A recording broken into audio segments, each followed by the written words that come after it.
Today we're going to be doing our scapula view, and for our scapula, our routine views are going to be an AP and a lateral. Our film size is going to be a 10 by 12 and it's going to be lengthwise. Technical factors are going to be 77 to 81 center cell using automatic exposure. We do prefer on the AP that we could use actually a breathing technique is preferred if the patient is able to do this. But for our purposes today, we're going to just use automatic exposure and 77 to 81, and they will just be holding the breath on inspiration. So we're going to take the shield for the patient.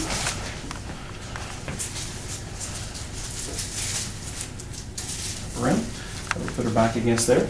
Now, the first thing we're going to do is we're going to have the patient to, for the AP projection, we're going to have the patient to sort of do a salute, palm out.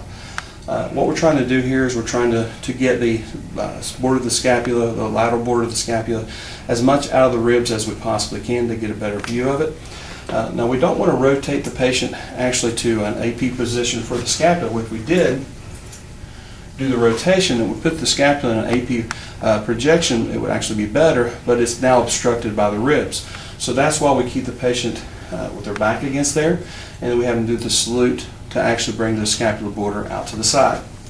As far as centering, we're going to take in, the centering is going to be at the level of the axilla or 2 inches down from the coracoid, and then from the medial from the lateral border, we're going to go in about 2 inches. And then if you want, you could actually palpate the scapula. You're going to be at the mid scapula is where you should end up being. Okay, so then we're going to lower the film down and be centered to our film.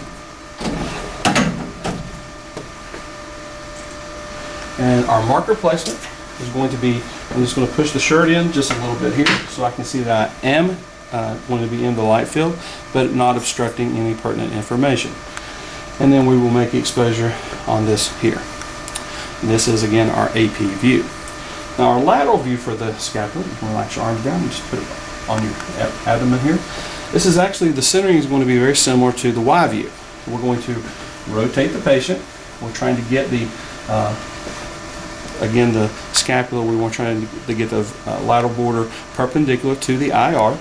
So I'm going to palpate it, and I'm going to rotate the patient until it is perpendicular to the IR. And then again, from this centering point here, we're going to center to the middle of the humerus. And after we get the centering here, we are centered where we need to be on our film. I'm going to adjust my marker so it is in the light field but not obstructing. And then the last step I want to do is I want to bring the arm forward, trying to hold the position of the patient as best I can, and that way we try and get the humerus out of the way, but we are now seeing just the scapula. We do want to use a 40-inch SID for both AP and lateral views. And our technical factors on this goes up just slightly, 77 to 81 for the AP. This is going to be about 81 to 85 kV, again using automatic exposure control and center cell. And this will be our lateral scapula. And these are our scapula views.